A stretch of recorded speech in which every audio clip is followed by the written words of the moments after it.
Welcome to Fast Talk Slow Fashion, where fashion gets real, sustainability gets creative, and marketing gets exciting. Whether you're building a brand, navigating sustainability, or just here for the tea, we've got you covered. First, maybe we can introduce ourselves to our audience. I'm Lei, and I'm 20. I'm Lumen, and I'm 23. And we're your hosts for this podcast. Okay, guys, this is my first ever podcast. Is this your first podcast, Lumen? No. You've been in other podcasts? Yes. Like what? You Do You. Wait, you remember one with me? Yeah. I've been on the You Do You podcast. We did a podcast with Angie. Oh yeah, I was there. And then So this is not my Fashion first Parade podcast. podcast. I didn't I don't join. think you've been in Yeah. one, yeah. They had like an ear thing, I think. Yeah, I don't know. But this is our first proper setup with a studio, lighting, And it's camera woman, and everything. apologies if it's a little bit awkward because it's our Bear with first. us. Yeah, it's We'll our get first. better as we go through this journey of hosting more podcasts. And being in front of the camera as the star of the show. Tell us more about the name of this podcast. Okay, so the name of the podcast is Fast Talk Slow Fashion. So the reason for that is because we want to talk about controversial topics within the sustainable fashion industry.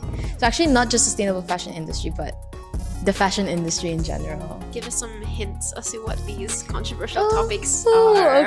Okay. So I think for our future episodes, we're gonna be talking a lot about design.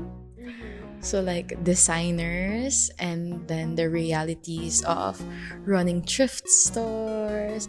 Just talk about the realities of what's it like in being in the fashion industry. We should also get someone that's anti-sustainable to come on here Oh yeah. and to share their perspective, or Yeah. also just their thought processes. Yeah. Would be interesting. Because I think being in the sustainable fashion industry, it's like a small circle. Like everyone knows each other already.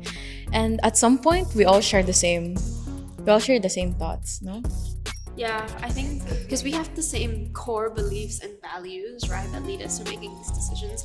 So I think it would be great to hear from a perspective of someone that doesn't see the world the same way we do. Okay, that's a hint of the future episode. So this podcast is actually by Kim. So Kim is a creative marketing agency. So we're both part of Kim. So I'll just talk a little bit about the vision of Kim. So actually, the vision of Kim is making sustainability in fashion the norm. So what do I mean by that? So it's not just about making sustainability look cool. So that is one of the core aspects. Like, what do people buy? People buy stuff that looks nice. People buy stuff that actually has good branding, and all of these, we wanna push this edginess and this coolness to the sustainable fashion industry. So it's not just cutesy, it's not just all florals and everything. But What's wrong with florals? it's not. It's just I'm kidding, because I'm wearing florals. Okay. and you're yeah, but it's just when people think about sustainability, that's what people think about. So that's what we're trying to push ourselves out from. But it's also making it into the norm, meaning we want to fill that gap of helping sustainable fashion businesses. Because what do all sustainable fashion businesses have in common? Are you Lumen? asking me? Yeah, I'm asking you. What do they all have in common? Yeah. Except for being sustainable. They tend to be very small? Yeah. Or, okay. They tend to be As- very yeah. small. Majority of the businesses Yeah. are independent small brands and businesses. Yeah. And even if they're not small brands, they're still very founder focused brands. So they're still brands like one-man shows. yeah, Your team is really small. yeah, those teams are really small. And what we're trying to do is we're trying to fill that gap of being their number one marketing support. So in that way, they can grow, but within their means. Aside from Kim, Lumen, what do you do? As if no one... Yeah, so I run a fashion parade. Lei is also part of fashion parade. We have a group of over 50 volunteers and core team members now. And we are active in Singapore and online on social media actually advocating for sustainable fashion. So producing educational content and running like little bits and bobs of events to empower more people to actually learn how to sew, upcycle, and also host like exhibitions and different workshops. So I think with the last 2-3 years of doing that, I am actually very excited to actually support more brands in growing. And yeah. What's the most stressful event that you've ever run? Because you said you run a lot of events, yeah, right? We have a lot of stressful events. I think each event has its own stresses. I think when you're organizing the event by yourself, it's less stressful. But if you have like a client or if you have like a sponsor that you have to like impress or make happy, that's the stressful part. And sometimes like your own vision can't come forth. And I feel like as a marketing agency and as someone that works with clients and as a service, sometimes you can't control that. Like we will have our own aesthetic, we will have our own vision, but if somebody is supporting / paying, the vision becomes very like different now. And I think it's to meet in the middle if it's a collaboration. But if, as a service provider, obviously you would have to support the vision of other brands. So yeah, I would say that would be a stressful part for us. And also like last minute like venue cancellations or if any of our like partners pull out last minute, that's very stressful. Yeah. I think what you said about when there's money involved, it's so hard to see it as a collaboration. Like there's this sort of like power imbalance when it comes to like working with brands.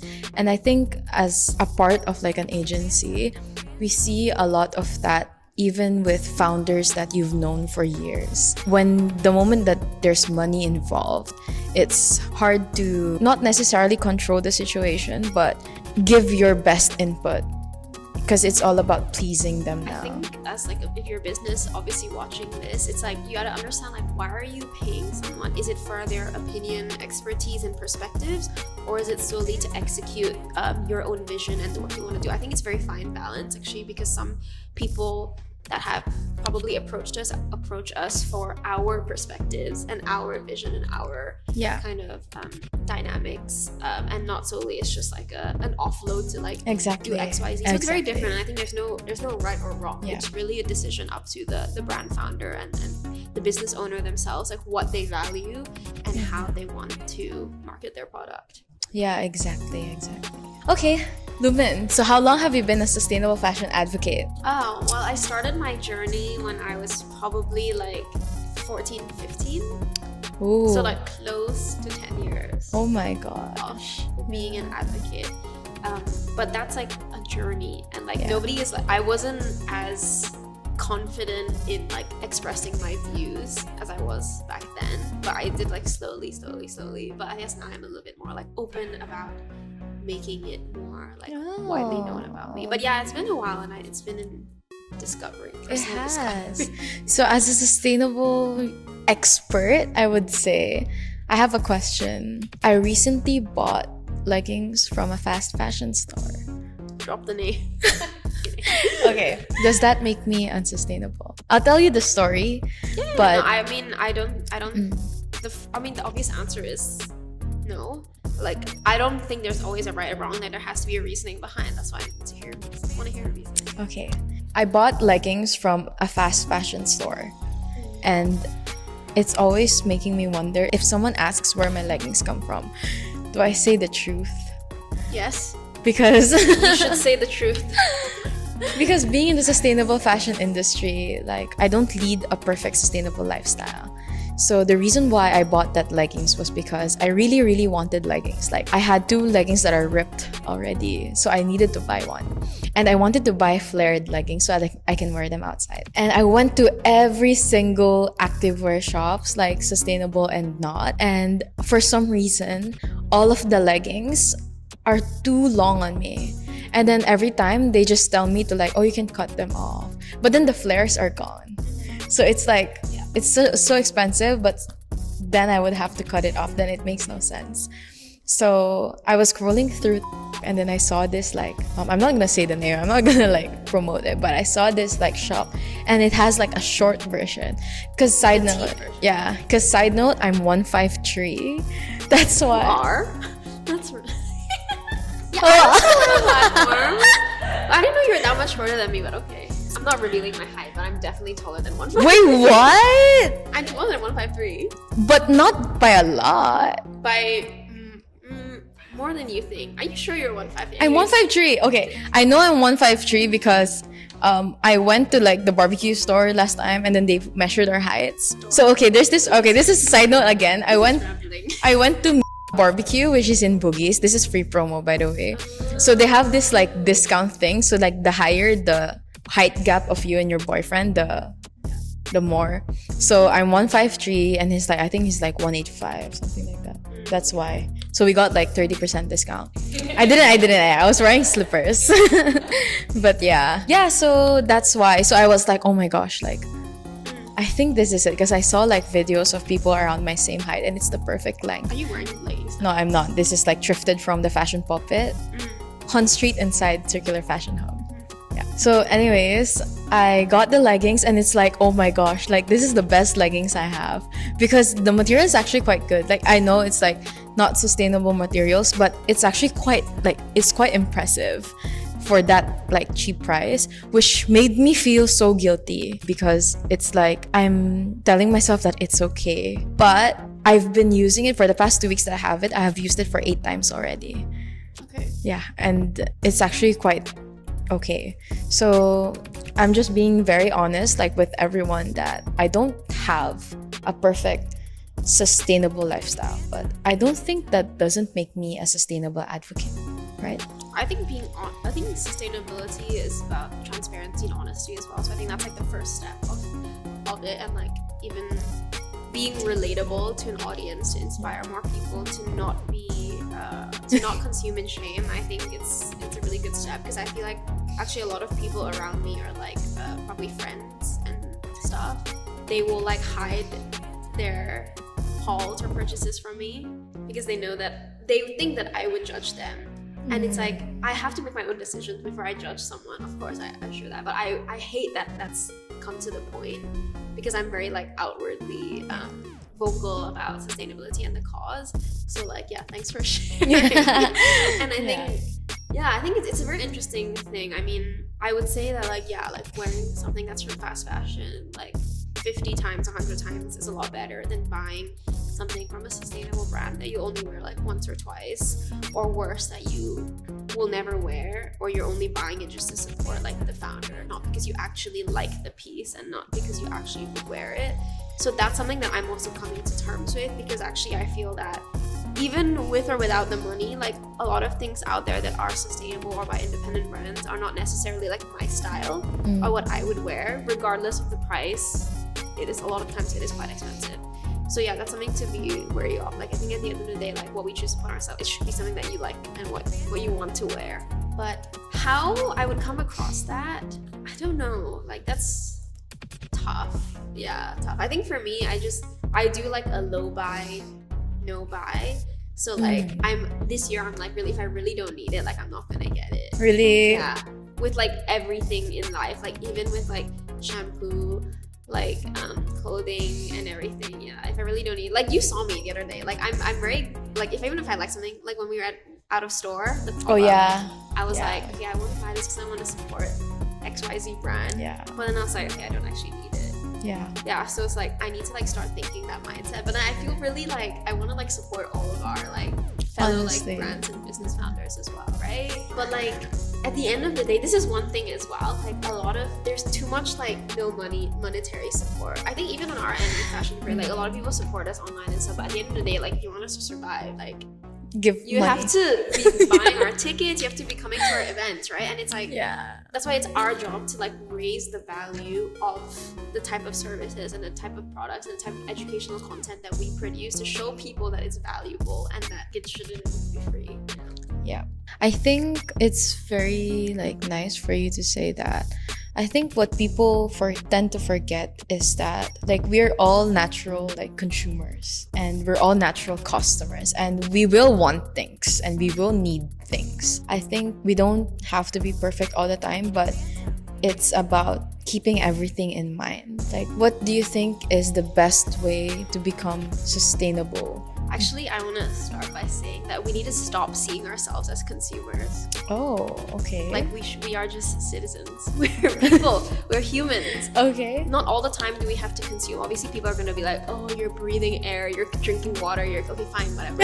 I'm talking about like, you know what I mean? Like we should treat ourselves as like our own agents of like we're living in, and like we don't always like.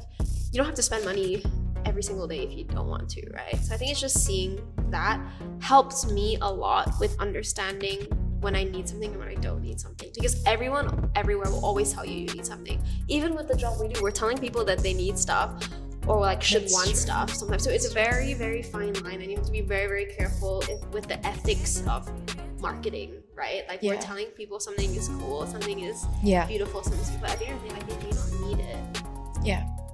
So for like businesses and brands, like whatever product you're making, like I would say it better be an alternative of something so that people can switch, like compete with an existing unsustainable, unethical product so people can switch, or build something, create something that people need. And that's like kind of the key to like sustainable business model, right? Otherwise it just becomes like everyday capitalist. Like, what are your thoughts as a marketer? It's quite a dilemma. So actually we have a brand that we're supporting now. So I'm not gonna say the name, but she came up to me one time. So we were discussing about her marketing strategy. So she wants to make this campaign to test like how long does the product last, something like that. But it seemed like because she's a very big sustainable advocate. So she's like all about sustainability. She's like all of that. The thing is, like, I always have to remind her, you're selling your products. Because she always keeps saying that she wants to test if her products will last in the wash. So she wants to wants content related to that. Yeah, so there's this campaign that was supposed to launch last September, but we didn't end up doing. It was for these shirts that are made from recycled polyester, but it's 100% polyester. So she's selling them. Okay, so she's selling them, she's renting them, but the campaign that she wants to prove is that polyester dies down quickly. It dies down quickly, and after a few washes, it's like it's not nice to wear anymore. That's the point that she wanted to make. And I had to stop her. I had to say,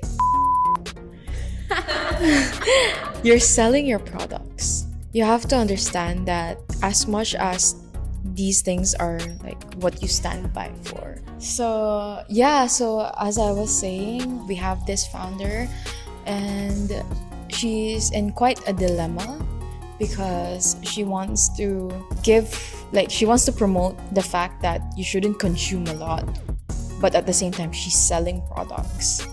So it was quite like a dilemma for her. So there were some campaigns that we were supposed to run, but we didn't meet eye to eye because as a marketing person, I want to remind them that you're doing this for your brand. You're doing this to what will sell. As much as we hate it, to survive. We need it to survive. You need it. You need it to survive. Yeah. So you were honest about your thing about wanting to be a fast fashion brand. So like for me, a lot of people immediately think that I don't buy anything at all, that I only support secondhand. But it's not true. Like I buy new things too. And the reason why I do it is because I believe that the economy has to keep going. We have to support new creatives. We have to support young designers. We have to support business owners. So like during Chinese New Year, I do buy new clothes. During seasons, I do buy new clothes. And I do try to support independent local brands. And I think like we need to also cultivate a cult of consumers that feel, and citizens that feel the same way. Like, you know, like I always say that like if nobody buys anything, nobody buys any new clothes, that wouldn't stop all the issues in the fashion industry, you know? Like, yeah, because I mean, people are saying that, okay, like only buy secondhand and all that. Like, obviously, majority is secondhand still, but I feel like as someone that's also trying to survive in the fashion industry, like I see how important it is to be supporting small business owners, to be supporting young creatives. Like, it's still super, super, super important. So and I think people get confused. How do you become a sustainable fashion business? Is it your materials? Is it your process? Like everything. I think start by being known for something. I mean, your classic basic like branding principles, right? Be known for something. And then, like I mentioned before, it has to be an alternative to a current product that is negative for the environment or negative towards people. You have to be an alternative, or you have to be something that someone needs, what people need. For example, if there was an alternative to the fast fashion leggings, like you would probably consider that, right? Yeah. So it's really about becoming an alternative. Yeah, that's really true. Just to connect with what you said, that, you know, like if you're a brand, you need to be known for something first. And I agree with that. I think there's too many new fashion brands. So people are just releasing collections left and right. And I think they should rethink their USP first before they start the brand. I would jump in and say, I don't think there's enough purpose-driven brands out there. Not that there's too many. I think there's not enough. Yes, that's a good way to say it. I think I've seen so many SG influencers trying to start their own brand, but it's the same as everything else. It's the same as everyone else's. Like, But do they do well? they do. So the issue is You know why they do? Because well, people like there's trends, right? And everyone wants to jump in that trend. And yeah, like micro trends. So a lot of these brands release the same micro trends, and people will buy into it because there's a lot of people who want to join that trend. So like, for example, like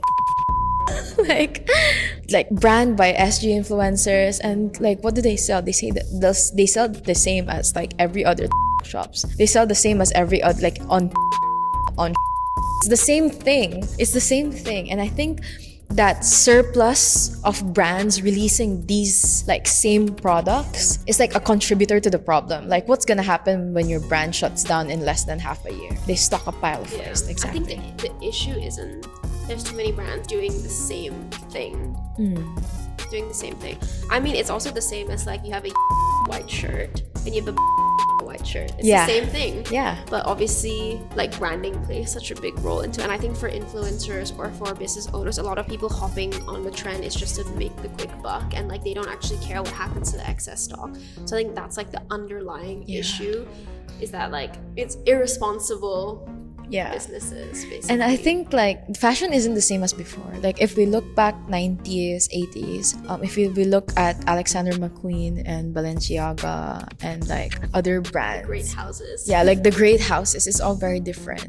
And I'm not saying that, you know, like we're in a worse place than then or anything. I'm not insinuating anything like that. It's just very different. But I do believe that the fashion industry then was more purposeful. Even if it's just showing their creativity, there's purpose into it. But now it's just like, just to sell.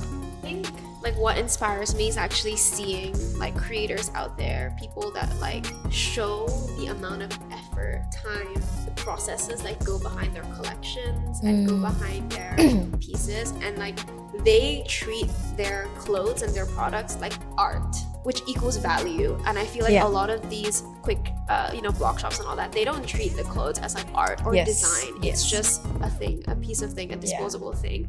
Yeah, like if you see their TikTok lives, oh my god, it's just piles and piles and piles. And then they're just giving people and all like wrapped in plastic. Yeah, exactly. It's so tough. It is really tough. People are so open and easy to spending like thousands of dollars on a designer piece or like $2-3 on a clothing item. You know what I mean? Yeah. The in-between, there's so much value in between that people are not willing to take out money to spend for the in-between. Yeah, exactly.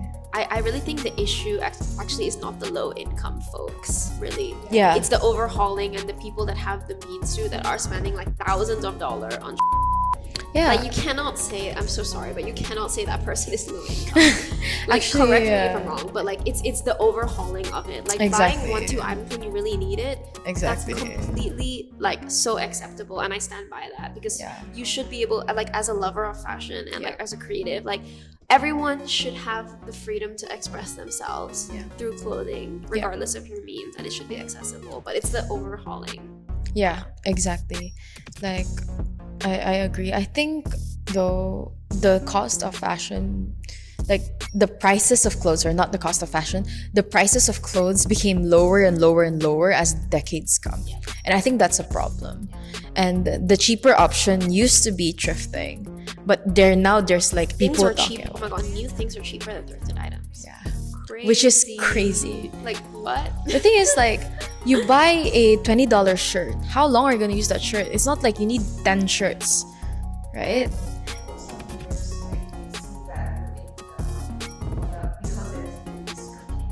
Oh, like vintage. Like it makes sense. Yeah, like Yep. vintage.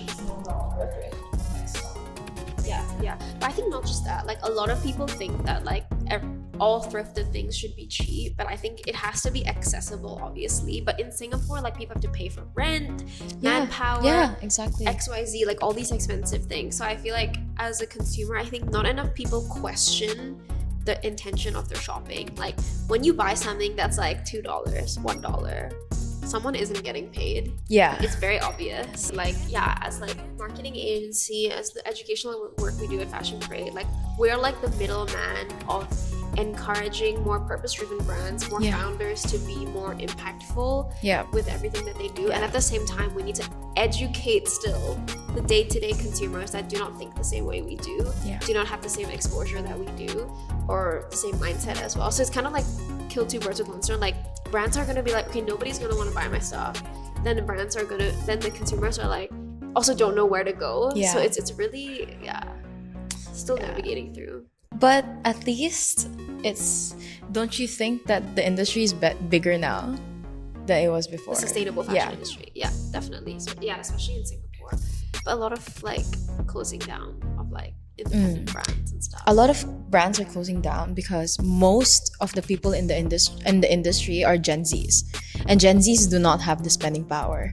And let's not get very political, but it all ties down to it all ties down to the economy. Yeah, it's Yeah. very true. Yeah. Wish we can all just have so much money so that we can Yeah, spend it spend it on all. our like small businesses, and we can support Yeah. all these like And then give it to like the people who are in need of clothes and everything. It's like honestly. if we can do that, we will. Damn, wish I was like a billionaire.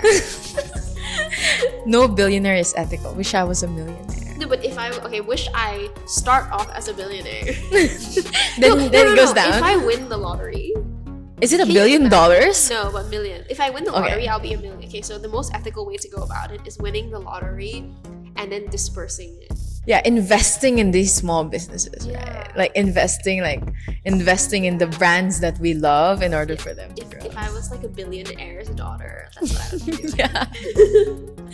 So every billionaire's daughter here, if you're Everyone out listening, there, come find us. yeah, We we'll would love help to you be your spend. partners. We'll help you spend.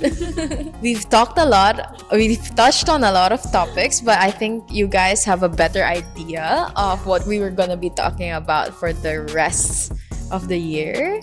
And yeah, I yeah, think it's really, really like it's so nice to like let it out and like talk about it. I feel like also not a lot of people in my circle outside of Fashion Parade can have as deep of a level of conversation about like consumption patterns, Yeah. behaviors, and like honesty, and even like the controversial Yeah. side to it. Like so many, you'd be surprised by how many people out there don't care about things going on in the world. So let's round it up in a positive note. So Billionaire daughters. DM us. DM us at KimHQ. Yeah. QIMHQ. Okay, so that's it for today, guys. We'll see you guys in the next episode. And Can't yeah, wait to get into more controversial. Yeah. So if you think this is like hot tea, you have to wait for Follow the us on future our journey. episodes. Yeah. Okay. Tell us what you think in the comments. like, comment, subscribe. Like, comment, subscribe. Okay, guys, subscribe Get if to you want a meet free and greet umbrella. us. Bye bye. First and subscribers meet and greet us. Get our signatures. Wait, guys, come here, Yoon. This is you. This is Yoon. She's been Hi. yapping in the back of the camera. Bye.